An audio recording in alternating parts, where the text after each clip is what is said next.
Good morning, सुप्रभात।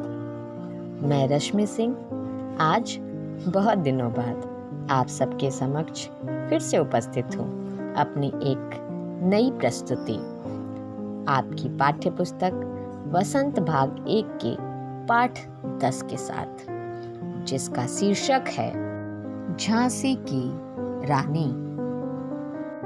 यह कविता झांसी की रानी लक्ष्मीबाई के जीवन पर आधारित है।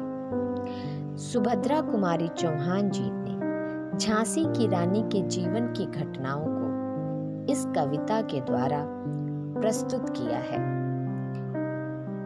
जी हाँ, वही लक्ष्मीबाई जिन्होंने भारत को आज़ादी दिलाने के लिए अंग्रेजों का डटकर सामना किया था और वीर गति को प्राप्त हुई थी। तो चलिए शुरू करते हैं उस महान वीरांगना की जीवन गाथा सुभद्रा कुमारी चौहान की कलम से। सिंहासन हिल उठे, राजवंशों ने भ्रिकुटी तानी थी। बूढ़े भारत में भी आई फिर से नई जवानी थी। गुमी हुई आजादी की कीमत सबने पहचानी थी। दूर फिरंगी को करने की सबने मन में ठानी थी। चमक उठी सन 57 में, वह तलवार पुरानी थी। बुंदेले हर बोलों के मुंह हमने सुनी कहानी थी। खूब लड़ी मर्दानी, वह तो झांसी वाली रानी थी। इस कविता में झांसी की रानी लक्ष्मीबाई की वीरता का बखान किया गया है। यह कविता सन 1857 के स्वतंत्रता संग्राम की परिस्थितियों की झलक देता है। प्रस्तुत पंक्तियों में सुभद्रा कुमारी चौहान जी कहती हैं कि अंग्रेजों के बढ़ते अत्याचार के खिलाफ और स्वतंत्रता की लड़ाई के लिए भारत के राजाओं में हलचल हुई, जिससे सिंहासन हिल गए। राजवंश अंग्रेजों पर गुस्सा हो गए। गुलामी की जंजीर में जकड़े जर्जर बूढ़े भारत में फिर एक नए जोश का संचार हुआ। सभी राजा अपनी खोई हुई आज़ादी का मूल्य समझने लगे थे, इसलिए उन्होंने फिरंगी यानी अंग्रेजों को भारत से भगाने का निश्चय कर लिया था। भारत की पुरानी तलवार सन 1857 में फिर से चमक उठी। झांसी की रानी इस युद्ध में वीर पुरुषों की भांति लड़ी। उसकी यह कहानी हमने बुंदेलखंड के हरबोलों के मुंह से सुनी थी कि एक झांसी की रानी थी जो इस युद्ध में मर्दानों की तरह लड़ी थी। कानपुर के नाना की मुंह बोली बहन छबीली थी। लक्ष्मीबाई नाम पिता की वह संतान अकेली थी। नाना के संग पढ़ती थी वह, नाना के संग खेली थी। बरछी ढाल कृपाण कटारी उसकी यही सहेली थी। वीर शिवाजी की गाथाएं उसको याद जबानी थी। बुंदेले हर बोलों के मुंह हमने सुनी कहानी थी। खूब लड़ी मर्दानी, वह तो झांसी वाली रानी थी। लक्ष्मीबाई यानी जो झांसी की रानी थी, वह कानपुर के नाना साहब की मुंह बोली बहन थी, जिनके बचपन का नाम छबीली था। वह अपने पिता की अकेली संतान थी।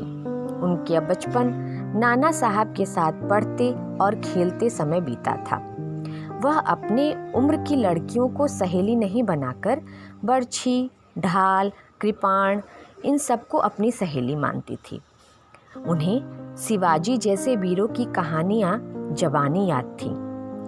कवित्री सुभद्रा कुमारी चौहान जी कहते हैं कि हमने बुंदेले हरबोलों के मुंह से सुना था कि रानी लक्ष्मीबाई वीर पुरुषों की भांति बड़ी बहादुरी से लड़ी थी।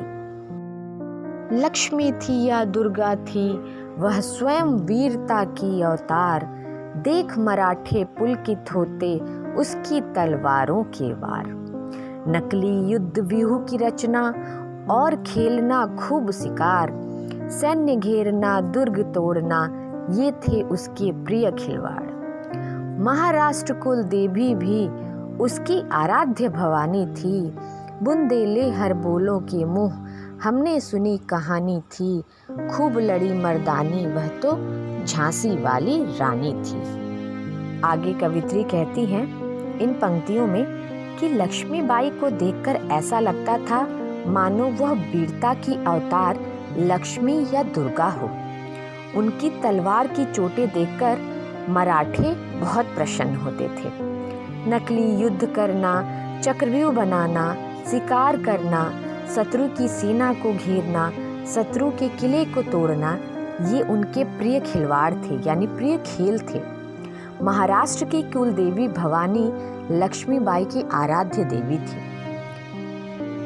आगे कहती हैं सुभद्रा कुमारी चौहान जी कि बुंदेलखंड के हरबोलों के मुंह से ये कहानी सबने सुनी है कि एक लक्ष्मीबाई थी जो मर्दानों की तरह युद्ध में लड़ी थी।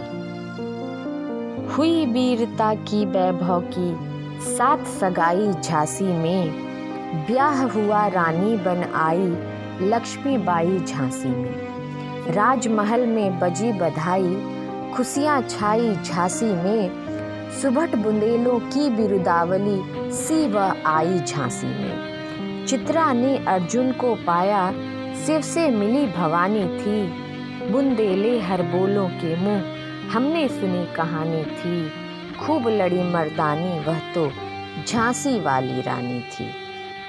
वीरांगना छबीली का विवाह झांसी के राजा गंगाधर राव के साथ हुआ।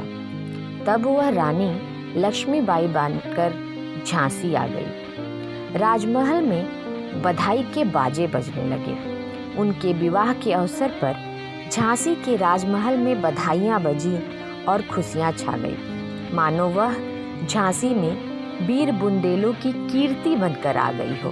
ऐसा लगता था जैसे चित्रा को वीर अर्जुन मिल गए हों और शिव को भवानी मिल गई हों।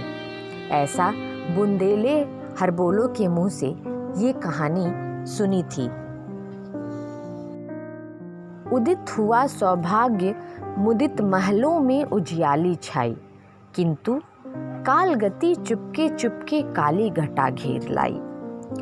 तीर चलाने वाले कर में उसे चूड़ियां कब भाई, रानी विधवा हुई हाय विधि को भी न दया आई। निसंतान मरे राजा जी, रानी शोक समानी थी, बुंदेले हर बोलों के मुँह हमने सुनी कहानी थी, खूब लड़ी मर्दानी वह तो झांसी वाली रानी थी। आगे सुभद्रा कुमारी चौहान जी कहती हैं कि रानी के विवाह के बाद झांसी का सौभाग्य जग गया। महलों में प्रसन्नता का प्रकाश हो गया, किंतु समय के साथ दुर्भाग्य के बादल भी घिर गए। दुर्भाग्य को इस तीर चराने वाले हाथों का चूड़ियां पहनना अच्छा नहीं लगा और रानी लक्ष्मीबाई विधवा हो गई। भाग्य को भी उन पर कोई दया नहीं आई। राजा गंगाधर राव की मृत्यु हो गई। निसंतान यानी उनके कोई पुत्र नहीं था। रानी शोक में डूब गईं। ऐसा बुंदेलखंड के हरबोलों के मुंह से हमने एक कहानी सुनी थी। क्या खूब लड़ी मर्दानी वह तो झांसी वाली रानी थी। बच्चों, यह कविता बहुत लंबी है, इसलिए इस वीडियो में बस इतना ही। इसके आगे की कविता आपको अगली वीडियो में यानी कि झांसी की रानी के भाग 2 में मिलेगी। तब तक के लिए धन्यवाद।